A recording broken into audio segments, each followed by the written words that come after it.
unabashed, the most unpredictable, becomes a headline, the most volatile, outrageous behavior, unsubstantiated narratives, a battle of personalities. Welcome to Grant Tamasha, a co-production of the Carnegie Endowment for International Peace and the Hindustan Times. I'm your host, Milan Vaishnav. A Man for All Seasons, The Life of K.M. Panikkar is the new book by the author Narayani Basu.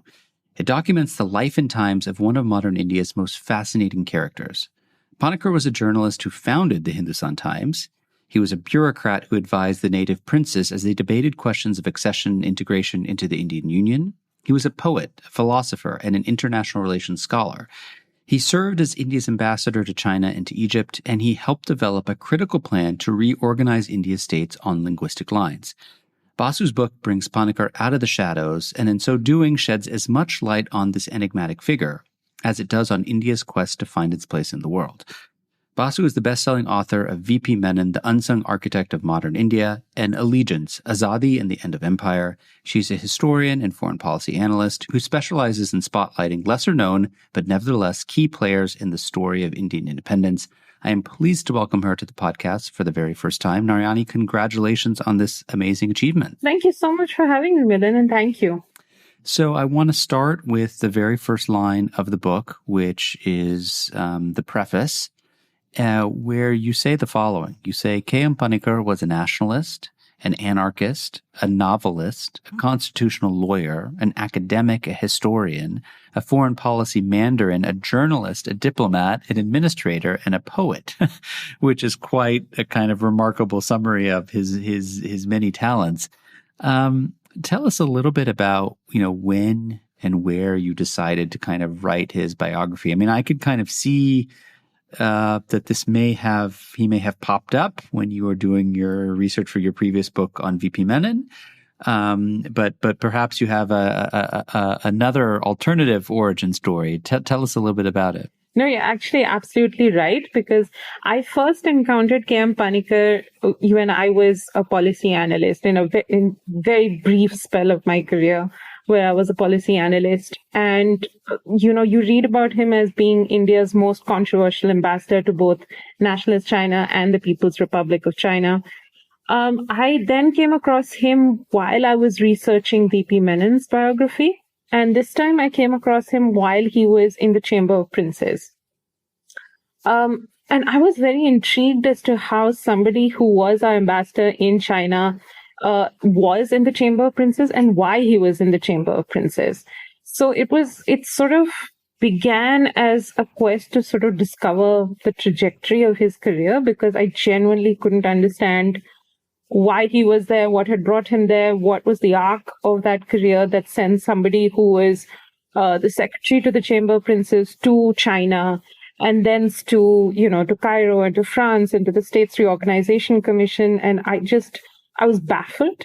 So I began digging through the archives, and then I discovered that this was a man who from 1915 to 1963 was literally present at all of modern India's milestones. So that's the length and breadth of our freedom movement, the first 2 decades of our existence as a post-colonial nation. His imprint is everywhere. You've outlined what I say in the preface, which is the arc of his job designations. And yet, he was so much more. He was also the architect of our independent maritime policy. He was a very vocal proponent of federation. He worked with 3 princely states. He, annoyed Nehru as much as Nehru respected him. He had the CIA on guard. This was somebody who made his presence felt across so many of modern India's seasons that I genuinely was very, very fascinated. Now, I mean, we were saying to you before we hit record that, if you were doing a kind of Netflix series, right? I mean, the episodes almost write themselves, because it was like every single important milestone which happens from the start of the 20th century to, as you mentioned, the mid-1960s, he's somewhere there. And he's not just somewhere there hanging around. He's there doing a crucial job, whether it's ambassador to China, whether it's, deciding how you're going to reorganize India's states, it being a constant kind of advisor to the leading lights of the independence movement. He started out, in a very kind of with an interesting upbringing, and maybe you could just tell us a little bit about, what was his early life like? What were her family circumstances? Where did this man who would go on to do these great many things in a great many places, sort of where did he come from, and what was the kind of family unit like? So K.M. Panikkar was born in modern-day Kerala in a place called Kuttanad.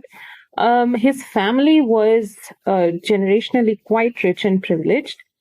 His main influences while he was growing up, and this is based off interviews with his family as well as his memoir, which has been the biggest voice of K.M. Panikkar throughout this book. One was his grandmother, who seems to have been the mother figure, so to speak, in his life. She and he had a very lovely, loving relationship. It was sort of almost like a friendship, almost like partners in crime, because, she would help him out when his tutors would be angry with him. She would teach him the Malayalam alphabet. She would tell him stories. He was clearly her favorite. Then there was her brother, his grandmother's brother, whose features as this very strong, almost like a domestic tyrant figure. And his grandmother's brother was also pretty much a pioneer in his field. He had been very instrumental in reclaiming land from the Vembanad Lake in Kuttanad for paddy cultivation, which is something that, his grandmother's brother did, his uncles did, all of them were involved in that. His mother seems to have featured as a much more stern figure, disciplinarian of sorts. But there are still warm memories about, reading to them from the scriptures in the twilight after school. So there are gentle memories of her. She seems to have been a very strong-minded, intelligent woman who was very independent herself. His father features not at all beyond, conscientious, 2 lines, a cameo appearance, so to speak. And after that, he's gone. So K.M. Panikkar basically grows up as this boy who is incredibly sensitive, incredibly not sporty at all, loves his books, would love nothing more than to spend all his time reading, is not so great at school. Right. So I think one of the most formational parts of his childhood that he remembers with great detail is this point where he's getting too old for his grandmother to take care of his basic education. And he is sent off to Trivandrum, where his elder brother is studying. It is a home which he shares with his mother's brother as well, who is also in Trivandrum training. And at that point, it's very interesting because it's a brief spell when he is in Trivandrum, and yet it's a spell which opens his eyes to a much wider world, because you have a state at this point. He's from Travancore, essentially. And it's a point where the state itself is undergoing a lot of social change, a lot of economic change. There's a nascent sort of anti-Brahmin movement happening on the ground. It's also a point where India is beginning to change, right? These are the early years of the 20th century. You have the partition of Bengal that's happened. You have this country uniting in this sort of show of fury against the Raj and the Swadeshi movement. You have the split in the Congress happening in 1907, and you have these stories of, shoes and chairs being heard about on the banks of the Tapti. And this house in Trivandrum was interesting to me because, his uncle ran the kind of house where he kept a very sort of iron watch on the boys. They were not allowed to loiter after school. They were not allowed to make friends. But they were allowed to sit in on conversations that were remarkable for that time, because his home was open to all kinds of people. Leading intellectuals would drop in, leading journalists would drop in, local politicians would drop in. So there would be discussions on nationalism, there would be discussions on history, on literature, on poetry. So this is the first time that you have a very young K.M. Panikkar being exposed to much wider conversations than he would have had at home. After this, there's this spell of sort of being bounced about between schools when he's finished with Trivandrum and when he returns back to Kuttanad. And you have this period where you see a very sort of human sort of insight into this young boy who is very aware of the fact that he's not as great intellectually as his family would like him to be. There's this point where he even tries to commit suicide, right? Like he drinks this, I don't know how he got his hands on a bottle of chloroform, but he drinks a bottle of chloroform, he passes out, he comes back to consciousness with his grandmother sort of hovering over him with tears rolling down her cheeks. And it's this moment that sort of instills a great sense of inadequacy and a bit of low self-esteem as well, because it's at this point where murmurs in the family about the fact that, okay, Madhava Panikkar is not as intelligent as we might have wanted him to be, are getting louder and louder, and he's getting very aware of the fact that he's not what his family would have wanted him to be. And I think this sense of inadequacy sort of stays with him into his teens. And you see that when he transitions to college, especially. I mean, I want to just pick up on a kind of theme running across your comments, which is about, he was clearly smart, but you might even say brilliant, but he was very inconsistent as a student, right? He was kind of erratic in the classrooms. There were certain subjects, I think you mentioned math being one of them. It's just like he just really didn't perform very well, right? Which for in any Indian household, being bad at math is like, a cardinal sin. How did he manage, though, to then find his way to Oxford to obtain his undergraduate degree, right? I mean, what was the path? Generational wealth and privilege provided these boys with a lot of opportunities. His brother had already gone abroad. His brother was already in Edinburgh. His brother writes home and says, look, send him across. I will take care of him. I will see to it that he gets a second chance educationally. And it's sort of like a second coming for him almost. It's almost like a chance that he can't squander. So when he finds himself in England in 1914, it's almost with this sense of you see the sense of real desperation at wanting to succeed, at wanting to be equal to everybody that he's meeting in Oxford. And he does this the normal way, right? Like he sits for his entrance examinations for Oxford University.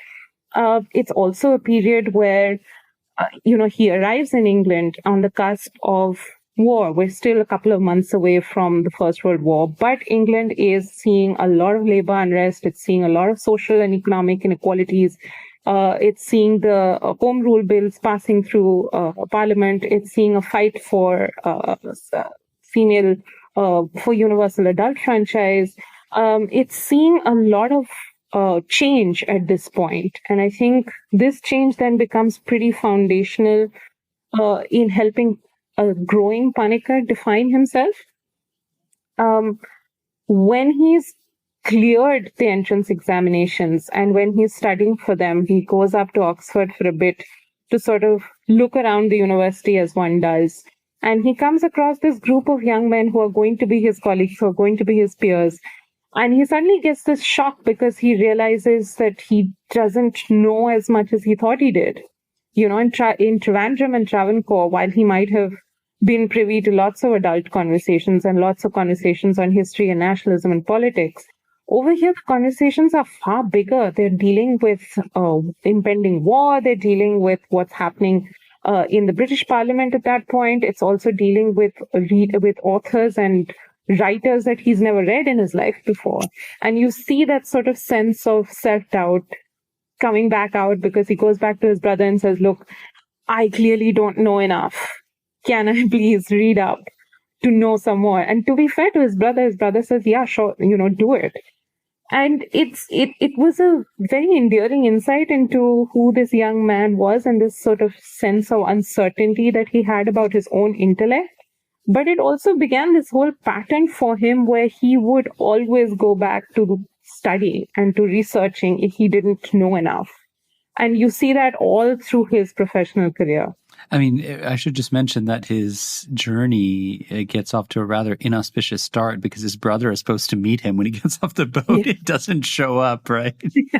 He doesn't show up, and he has no idea where to contact him, how to contact him. And he's like, all he knows is that he lives on this lane somewhere in Edinburgh. Yeah. And he arrives there at the crack of dawn and sets up a din because by this point he's cold, he's tired, he's hungry, and he just can't find his brother. You described so eloquently this kind of churn that was going on. I mean, frankly, not just in England, but throughout the world at this time, right? I mean, on the cusp of World War I, where you have obviously these, massive kind of looming threat of war, but you also have kind of, communism brewing, kind of labor unrest, socialism, right? I mean, all of these isms which are kind of floating around. You talk about how when he was at Oxford, he enjoyed this kind of intellectual as well as ideological renaissance. And I'm wondering if you could just say, like, in this massive churn that's going on, what were some of his major influences?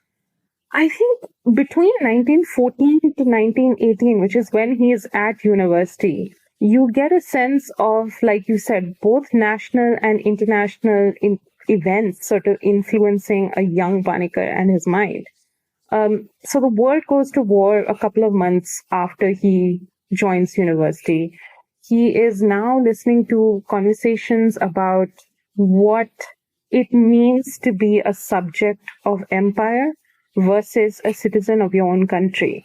And by citizenship, I'm not talking about the constitutional codification of it as such. I'm talking about an ethos of that. What does it mean to belong to your own country? What does it mean for a national movement, which, and this is throughout 1914 to 1918, just to put that in context, you have the national movement gaining a certain kind of momentum in India. You have Tilak and Annie Besant joining to form the Home Rule League. You have Gandhi arriving in India. It's assuming a momentum of its own, along with the kind of expectation that post the war, there's going to be some kind of recompense for sending men and material to fight for a king that nobody has seen and a country that nobody has seen.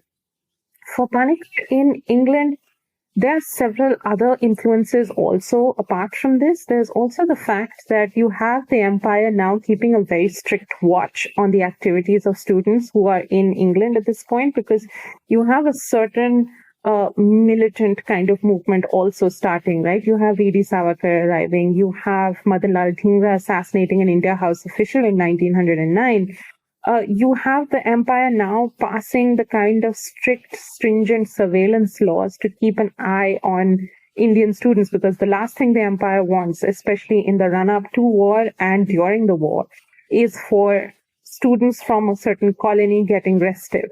And India is proving to be both commercially and geostrategically very valuable for the empire, and that is something that remains true throughout the course of our independence movement and throughout the course of history as well.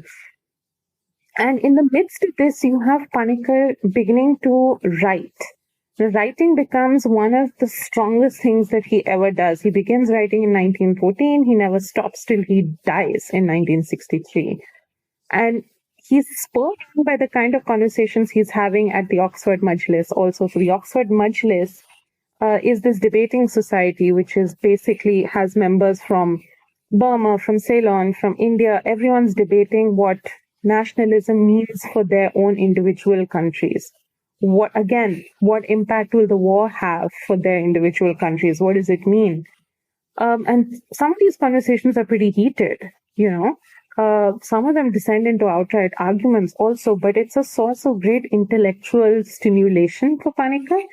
And I think some of his richest output comes now when he is at university. It's also some of the most, I think, raw output that comes from him, because he's writing, he's a first-year student at university, right? So he's an angry young man, essentially.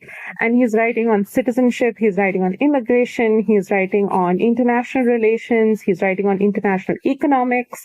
He's writing on the kind of subjects that, most of us as university students, I know I never went near any of those subjects. They're pretty complex subjects.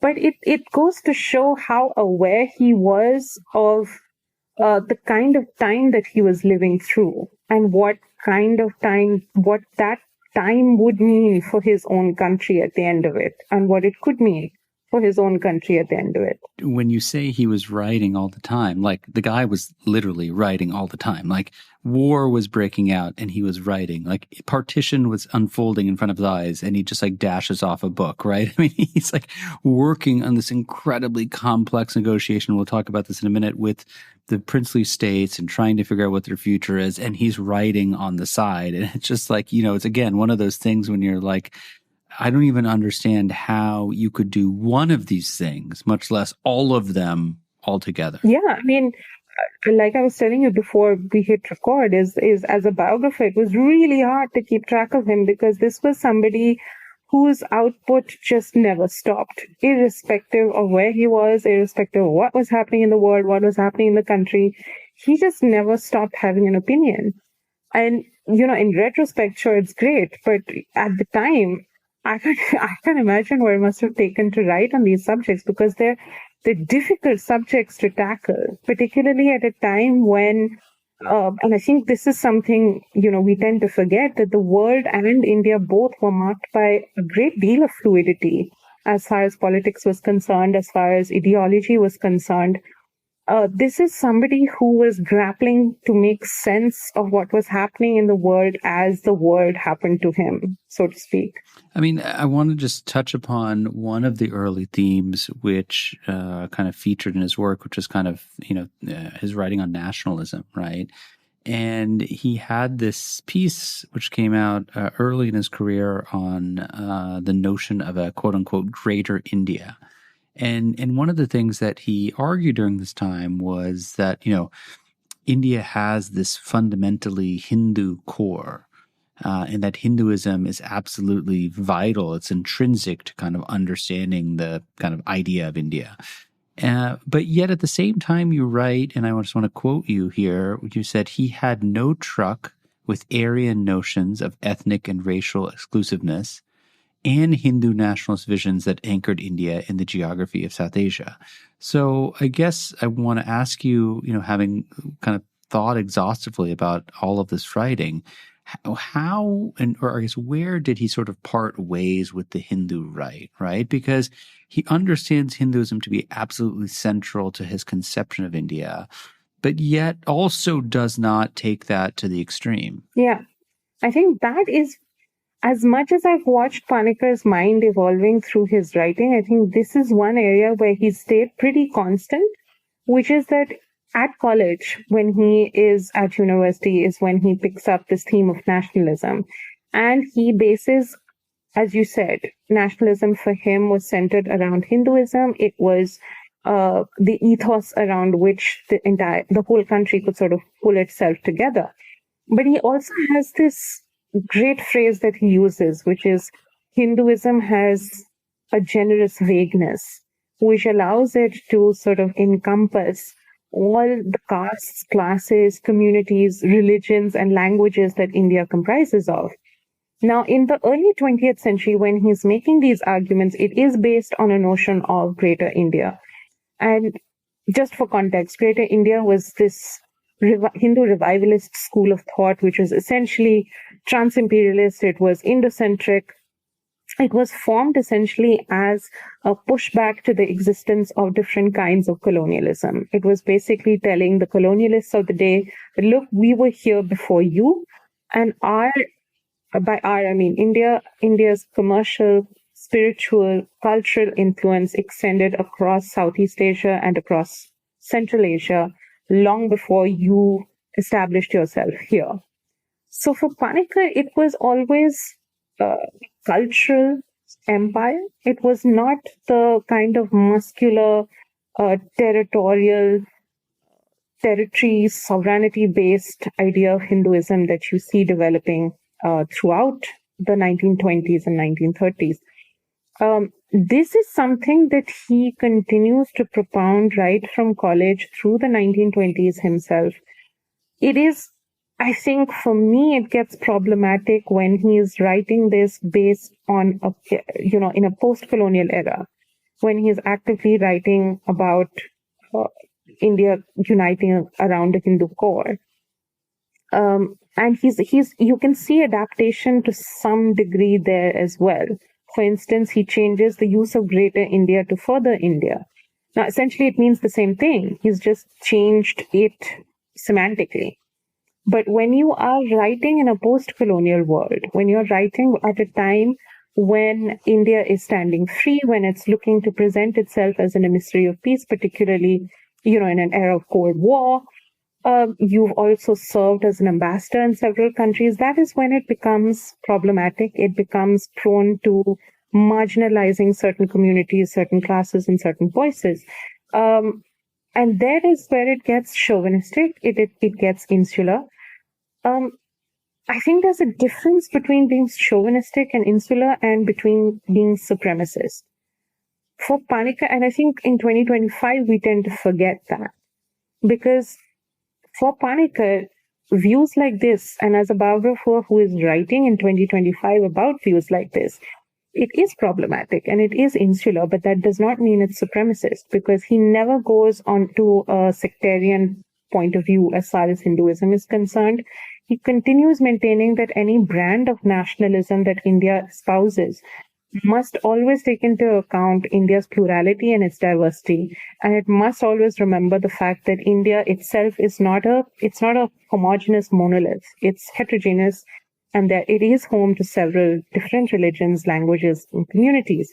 And any brand of nationalism that we have must espouse that. So I think therein lies the difference, and it's a pretty crucial one. Well, I mean, it goes back to that, early literature, right, which used to talk about kind of the secular school, the Hindu national school, and then the kind of middle ground school, which people call kind of Hindu traditionalists, right? And then many people would put Gandhi in that category as well, which felt that Hinduism was somehow core to India, but yet did not necessarily use that as a kind of exclusionary tool then to kind of rule out minorities and others from being, quote unquote, kind of full citizens of India. Yeah.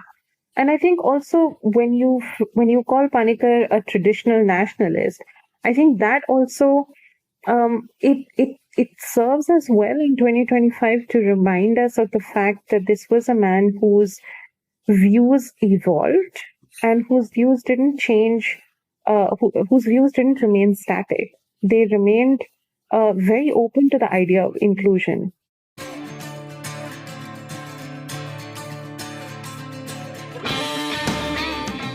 Hey, Grant Tamasha listeners. Thanks for listening to the podcast. Putting this show together each week is a labor of love, but it takes a lot of work to put out a great show every week. If you'd like to support the work we do at Grant Tamasha, please visit ceip.org/donate. Don't forget to subscribe to us on Apple Podcasts, Google Podcasts, Spotify, or on your favorite podcasting platform, so you'll be the first to know when a new episode rolls out. So I want to ask you actually about Gandhi, because there's this lifelong dialogue actually that takes place between Panikkar, Gandhi, Nehru, other, kind of luminaries. But Gandhi approaches Panikkar, I believe it's in the early 1920s, and basically asks him, tries to recruit him to join the kind of freedom struggle. And he turns Gandhi down, which is like a pretty bold thing to have done. But the reason he does it in part is because he's like committed to teaching at Aligarh Muslim University, where he's just started as a young professor. And he's like, no, I made this commitment. I'm not going to break it. But of course, he does then go on to have this lifelong connection with Gandhi, and I think probably to an even greater extent with Nehru. I wonder if you could just kind of step back and kind of help us understand, what was his relationship like with these kind of two leading lights of the independence movement? I think with both it was very different. With Gandhi, there was a lot of respect, but there was also a certain sense of opportunism. There was also a certain amount of guts required to say no to Gandhi, right? Like you pointed out, you didn't really tell Gandhi no when he came personally to you to recruit you for the freedom movement. That is not when you tell Gandhi, no, sorry, I'm committed to teaching at Aligarh Muslim University, which is where he was at the time. So Panikkar is essentially sent as Gandhi's emissary to Amritsar in 1920, in the early 1920s. It's done to essentially resolve the brewing Akali problem in Amritsar, which is essentially a tussle between the Akalis and corrupt priests who were in charge of the Gurudwaras at this time. And the stakeholders in that dispute alone were many because it involved two rival princes between Nabha and Patiala. And it involved the British government. The Congress, meanwhile, was looking to set down sort of political roots in the region. They didn't have a strong influence in the region. So Panikkar was essentially sent to head what was discreetly called the Kali Sahayak Bureau, which is essentially to be a Congress spokesperson on the ground and to try and sort of mediate the disputes that were happening on the ground. And it's remarkable that he was sent because, I mean, this is a Malayali man with no knowledge or usage of Hindustani, nothing. He was just sent in blind, and Gandhi basically asks Panikkar, look, do you think you have what it takes to go there? And he knows that it is a make or break moment for him. It's sort of arriving also at a point where Panikkar is now done with Aligarh. He's done with academia. He wants to join the independence movement in some way. And, to quote him, he says, I wanted to join politics. This seemed to him to be a likely sort of entry point, because if you're sent as Gandhi's emissary, surely, there's going to be some kind of stepping stone to some kind of political career in his near future. Now, throughout the duration of his time in Amritsar, he does very well. It's also one of the first times that he comes into contact with Nehru, which is, I'll just pick that up in a minute, but I just want to complete, his arc with Gandhi, so to speak. Now, he's very successful. Panikkar is very successful in mediating the Akali dispute. Gandhi is very pleased with him. You see this moment as also Panikkar deciding to get Gandhi involved in the temple entry movement in Travancore, which was ongoing. And I thought this was a remarkable point of opportunism, because it also to me pointed to Panikkar's desire to get the Congress more involved with what was happening with the princely states at this point. And Panikkar had been interested in the temple entry movement since the early 1920s. He had joined this magazine called Swarajya in Madras after he left Aligarh in 1922. And it was his first stint at journalism. It obviously was not a successful one, because he was very, very keen on getting involved in local politics far more than he was at actually reporting the news. And one of the causes that he had got involved with in 1923 was the temple entry movement in Travancore. And he had been trying for a while to get Congress leaders interested in what was happening in Travancore. Once he's done well for the Congress in Amritsar, he sees it as a chance to get Gandhi interested as well. He speaks to Gandhi about it. He brings Gandhi to a point where he's cautiously open to the idea, but not willing to get fully involved. And to me, there it speaks to Panikkar's desire to put a greater face to the causes that he was interested in. And you see that also when he founds the Hindustan Times in 1924. He's basically asked Gandhi to come and inaugurate the newspaper. And he knows that that's going to be an immense commercial fillip to have Gandhi inaugurating a national newspaper. And Gandhi does so. Gandhi has no desire to do so because communal riots have broken out across North India. The last place Gandhi wants to be seen is inaugurating a newspaper. But he comes because he's committed to Panikkar that he will do so, and he does so. So that arc for me is one where there's immense respect, but there's also full awareness of the kind of advantage that Gandhi could bring by getting Gandhi on board with certain causes. With Nehru, Panikkar has a longer relationship. It's also a far more complex relationship. It begins also, again, when he's sent to Amritsar as Gandhi's emissary. It's the first time he comes into contact with Nehru, because Nehru is his direct point of contact. He will be reporting to both Gandhi and Nehru from Amritsar. And there's this remarkable point during his time in Amritsar where, he's coming to the end of his time in Amritsar and he's clearly looking for that open door into politics that he wanted.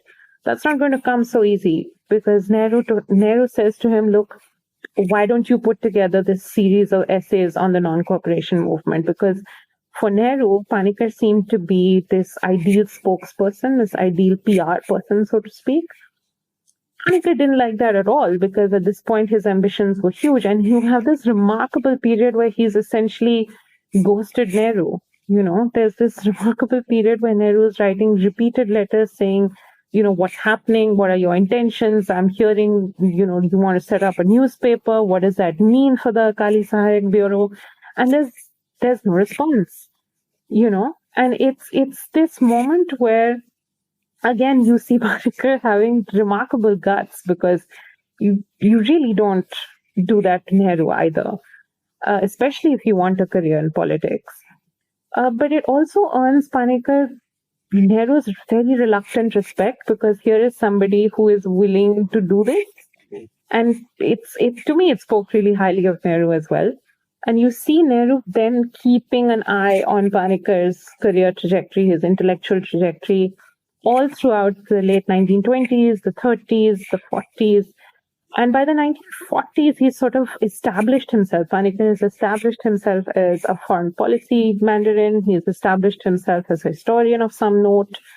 He's served the princes. He's been a very vocal proponent for federation.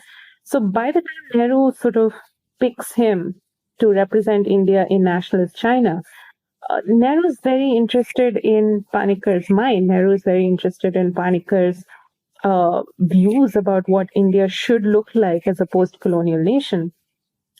The sort of arc that you see with Panikkar and Nehru is sort of marked only by their relationship when Panikkar is ambassador in China. To me, following his entire arc from 1923 onwards till 1963, that's a 4-decade-long relationship. And it's marked by a great deal of respect. You see Nehru constantly allowing Panikkar to have points of view with which Nehru, especially in the later years, does not agree. They have an immense rift that develops between the two of them in China.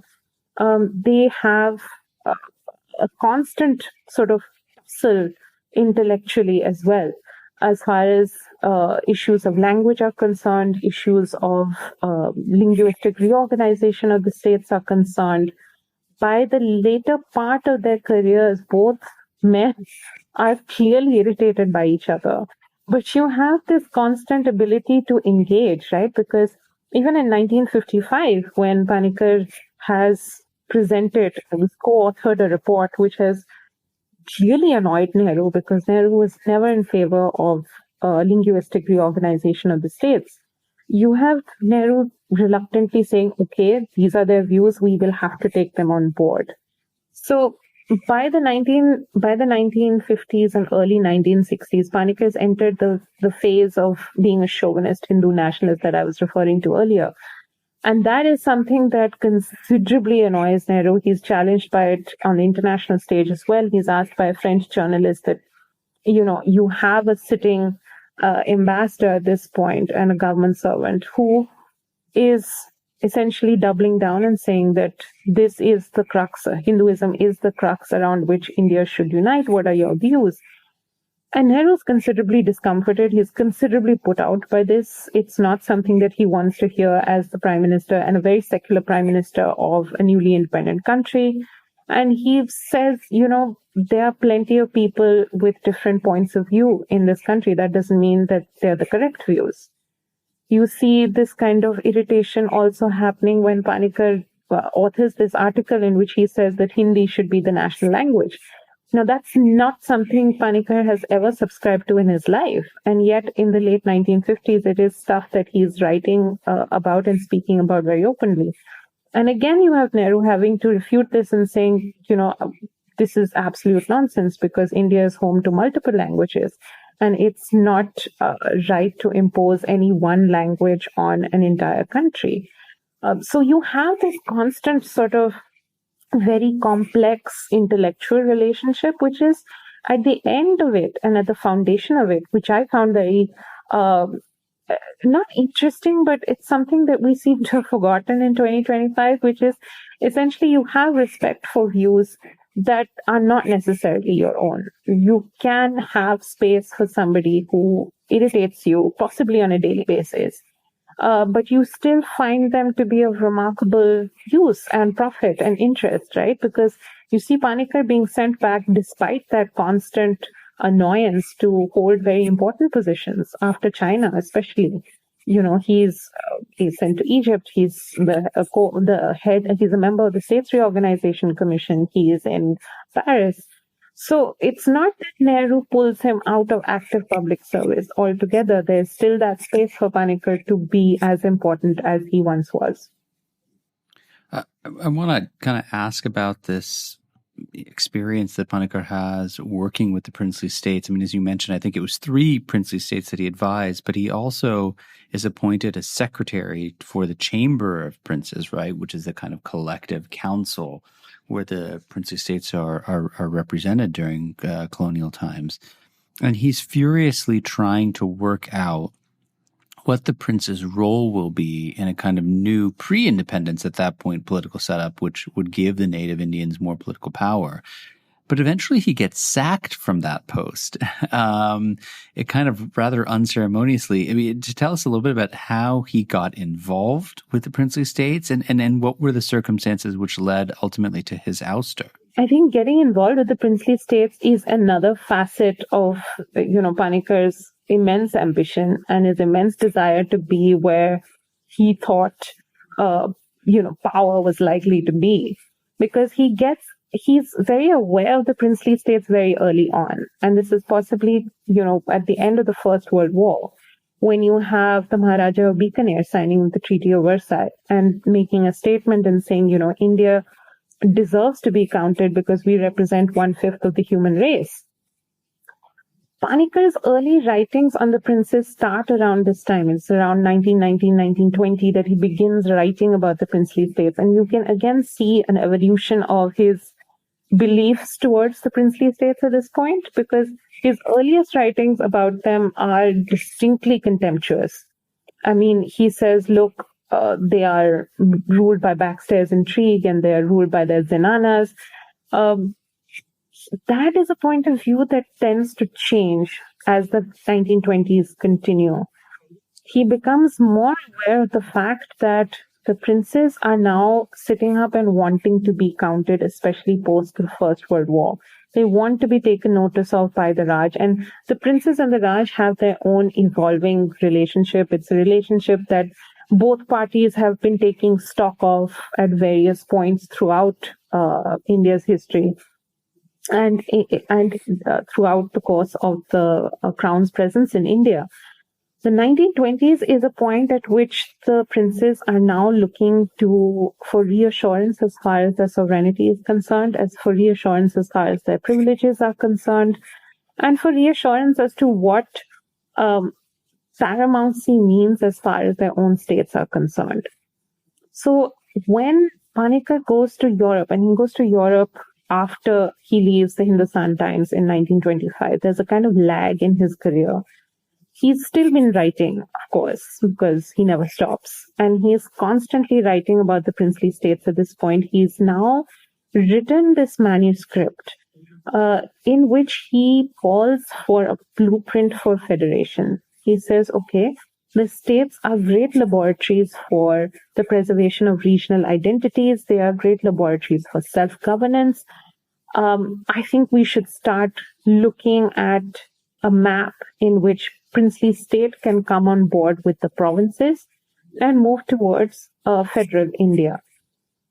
He's hardly the first voice to call for federal India. There is a constant discussion about what path constitutional reform should take, what path federation should take. He's not the first voice to have done so, but his becomes the defining, definitive voice on it simply by dint of the fact that when he's in Europe, and indeed he's in London for a bit to train as a lawyer, and he gets word that K.N. Huxer is in town. Now, K.N. Huxer is at the time advisor to the Maharaja of Kashmir.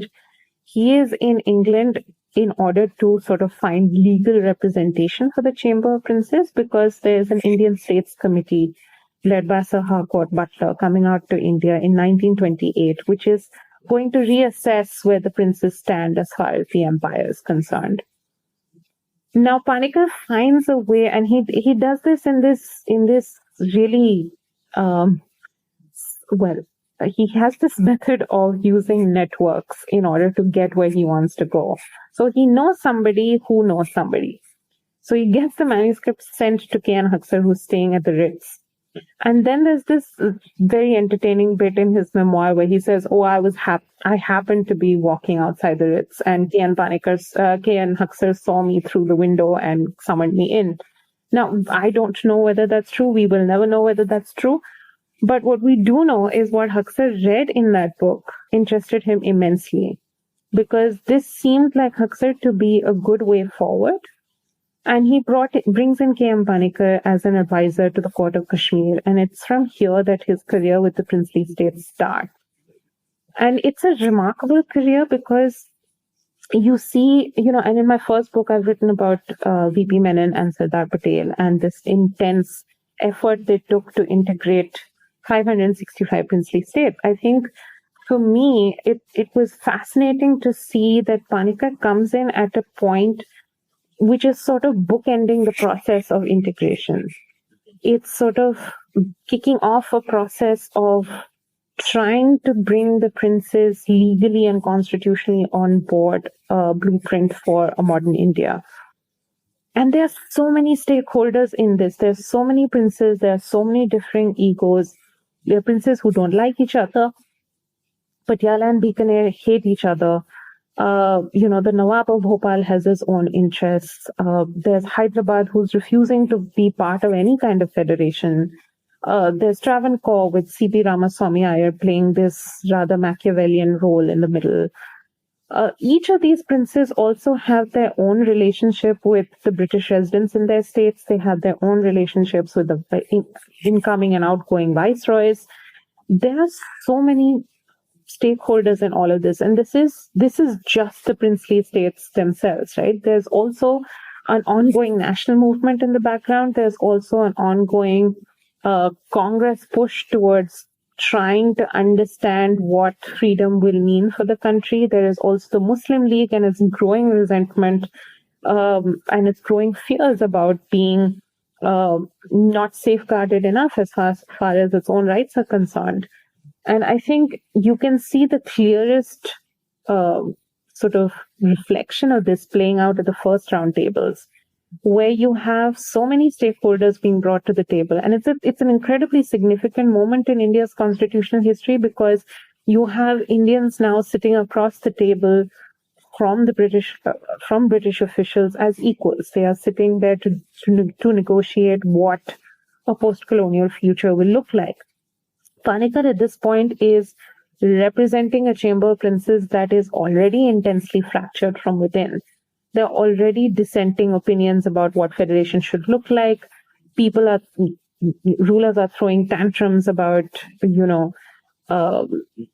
confederation versus federation, whether they wanted to move away from the crown and its paramountcy or not, what moving away from the crown would look like as far as their own territories were concerned. This is in direct opposition to what was happening politically with political leaders sitting at the round tables, sort of negotiating dominion status, because this was also a period where globally the Balfour Declaration had happened. Arthur Balfour had defined what dominion status would be, which is essentially self-governing entities within an overarching British Empire. So did we want dominion status? Did we want federation? The Muslim League said, okay, but what about us? So you have a roundtable that's tanking because of communal fissures. You have also an incredible amount of ambiguity around what the concept of federation would be. I think where Panikkar got dragged into all of this is pretty much what naturally would happen when you're facing so many conflicting interests and personalities, is you get caught in office politics, to put it very crudely and very simply. Right. So there's this moment where he is on the verge of being sacked as somebody who is representing federal interests, because by this point, and this is 1933, the Government of India Act still hasn't been passed, the Government of India Act 1935, and office politics has already got the better of Panikkar. Basically, a lobby of princes has gathered to say, okay, this is the guy who's shepherding us to federation. We don't know what federation is. We are clearly heading to our dooms. Out with him. And so this trumped up charge of corruption and financial graft is brought about against Panikkar. He's completely distraught because all he's been trying to do is to get the princes on board, a united sort of push towards modern India. And this is also a point at which you have local movements starting within the states. You have popular movements starting within the states, all pushing for greater rights among citizens of different states. So Panikkar is taking all of this into account and is going like, okay, it's now or never. We have to get the princes on board. And suddenly you have this motion to sack him. That is again sort of Patiala steps in and saves the day. Because Patiala has been elected as Chancellor of the Chamber of Princes. Patiala basically gets Panikkar alone for a bit and says, I'm the new Chancellor of the Chamber of Princes and I designate you to be my secretary. So this moment where he's about to be sacked is luckily saved. And it's also a great sort of example of how Panikkar continues to be at the center of where things are actually happening, right? And Federation obviously didn't come to the successful fruition that Panikkar was hoping for. By 1939, everything has gone off the rails. Even though the Government of India Act 1935 has been passed, it's still one of the greatest constitutional landmarks that we have in modern Indian history. But the princes themselves are really, really freaked out. They have no idea what that's going to mean. They have no desire to sign any kind of prototype of the instrument of accession. They don't know what that will mean for their privileges, for their rights. Everything's gone off the rails by this point. Then the Second World War comes into being by 1939. The Congress ministries resign. Lindutko sends the country to war. And Federation is put into cold storage. And the derailment of Federation leaves Panikkar incredibly disillusioned. It's one of the greatest professional disillusionments he's had until now, because China is obviously still waiting to happen. So I want to ask, kind of two things before we wrap up, right? One is about China, where after 47, Nehru sends Panikkar to Peking, who was then Peking, as India's ambassador, in a move which you describe as being the cause of significant controversy and debate. Why was his posting at that time so contentious? And why do you think Nehru selected him specifically for this role? I think the contentiousness bit comes in retrospect. I think so much of that comes in retrospect when we look back at history. I think at the time, Nehru made the choice based on the fact that right on the cusp of independence, and indeed in the first few months after, we didn't have a trained foreign service. We didn't have career diplomats. So Nehru had to send men and women whose judgment he trusted, whose mind he trusted, and who could be trusted, he felt, to give him sort of unbiased readings of what was happening in important postings. This did result in a few strange postings, like Asaf Ali was sent to Washington, D.C., Vijayalakshmi Pandit was sent to Moscow, and K.M. Panikkar gets sent to nationalist China. That is something that I think gets lost because the controversy of what happens with Panikkar's reportage from China tends to blur everything else. When Panikkar is in nationalist China, he's obviously gone there with a brief, right? Because as an ambassador, you get sent with a certain brief. From New Delhi's point of view, it was pretty clear that the communists at some point were going to turn the tide as far as the ongoing civil war was concerned. The question was what would happen next.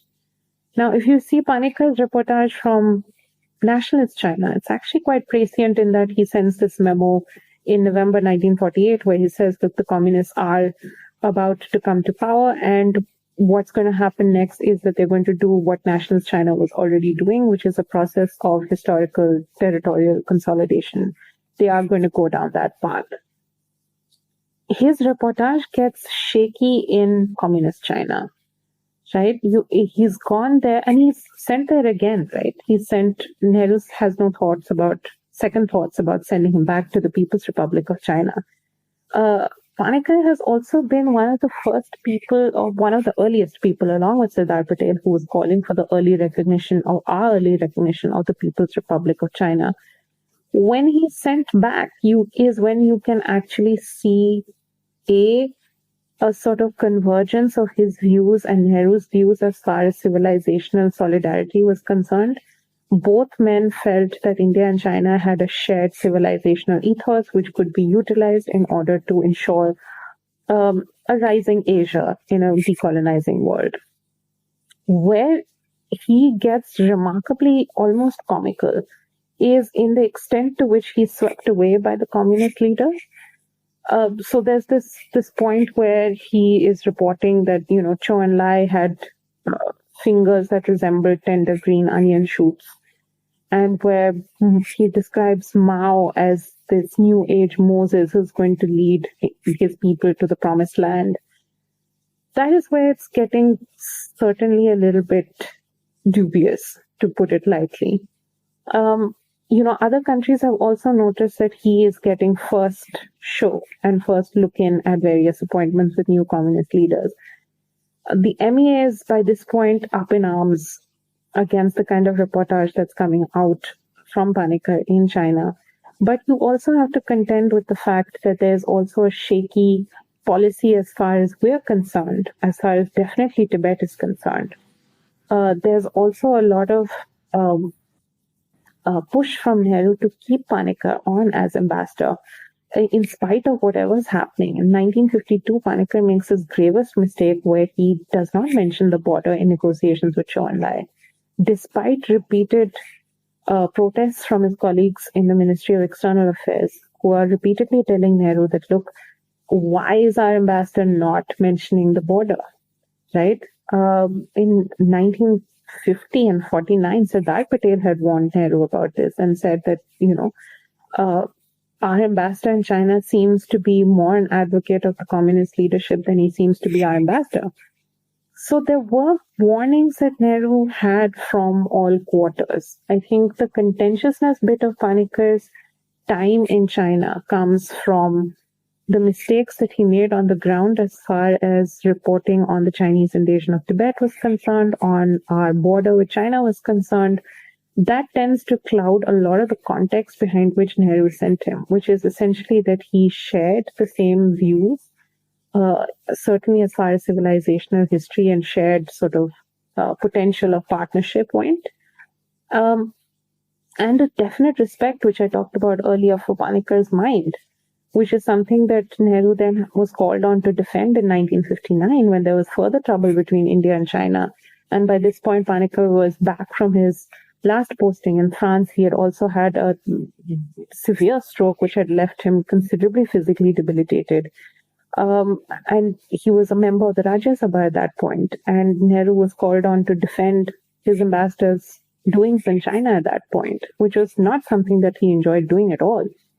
I want to kind of end by asking you, I mean, a bit of a tough question, but because you've kind of given us this kind of entire scope and sweep of this man's incredible life, as you think about sort of from the vantage point of 2025, where we are today with kind of, the Indian political and foreign policy scene, what were some of the lessons or touchstones of Panikkar's own thinking that you think the current leadership or ruling dispensation would be well suited to kind of keep in mind, right? I mean, he obviously had deep thoughts on federalism, on nationalism, on foreign policy, on India as a maritime power, on this kind of civilizational kind of greatness, which is a very popular theme these days. What are some of the things that you think he was a kind of early mover on, right? I mean, you mentioned this kind of word prescient earlier. What were some of the things that he touched upon where maybe he was, ahead of the curve for his times? I think he was prescient on as far as looking at the world around him was concerned and bringing what he saw was happening around him to bear on what he thought India should be. So, for instance, when he is in Europe in the 1920s, and he's in Paris. And those was some of the most fascinating couple of years of his life, actually speaking, is where he comes into contact with so many different dissidents from so many far-flung colonies of empire. And he begins to realize that when you zoom out historically and geographically, India is present in an entire region of Southeast Asia, that each of these regions are witnessing their own responses to empire, to imperialism, to fascism. What can your response as a country be? Right? And you see that sort of shift in his thinking happening at this point when he represents a delegation that's gone to Biarritz in France. And he's speaking about the importance of recognizing that the end of colonialism has to incorporate Asia and Africa. There cannot be an end of colonialism that does not acknowledge this. That's one. The other is when he authors this tract on independent maritime policy. He does so in the 1940s, when we're still a colony, when the Second World War is at its apex. He's done so because he's watched Japan transform itself into this juggernaut that's blazing across the Pacific, that's at our doorsteps in the Northeast. And he's gone ahead and authored this tract which calls for India to remember that historically and geographically it has a very strong seaboard that it should utilize. He calls for these steel rings that should be set up across Sri Lanka, across Singapore, across Yemen. He even calls for a regional order, right, in the Indian Ocean, with Great Britain, South Africa, Australia, all in important positions in that regional order. It is quite prescient, honestly, if you look at it. It's kind of like a quad for that era. Yeah, it's kind of like a quad for that era, which is it's almost visionary, right? And he, based on his understanding of our history, which was phenomenal, he reminds us, especially when we're independent, to remember that even natural barriers like the Himalayas shouldn't be taken for granted, that the Second World War has changed all of that air power must supplement naval power. In all of this, where the commonality and the common denominator is that he never stops thinking about what it means to be an Indian, what it means to be India, right? That's something that he constantly is thinking about. And even when it comes to his particular brand of nationalism, I think that phrase that he deploys so artfully, where he says Hinduism has this generous vagueness that encompasses all other religions and languages and communities, that's something also that remains something I think that we need to remember in 2025. My guest on the show this week is the author Narayani Basu. Her new book is called A Man for All Seasons, The Life of K.M. Panikkar. I love this blurb that the former National Security Advisor Shiv Shankar Menon gave for you. Just to paraphrase it, it's the story of A Man for All Seasons is that it's a book for all times, which is a lovely, lovely line he's given you. Thank you so much for writing this book, which is an exhaustive account of this incredible person's life, but also for taking the time for the show today. Thank you for having me, Menon. Granthamasha is a co-production of the Carnegie Endowment for International Peace and the Hindustan Times. This podcast is an HT Smartcast original and is available on htsmartcast.com. You can also find us on Apple Podcasts, Spotify, or wherever you get your podcasts. Don't forget to rate and review. It helps others find the show more easily.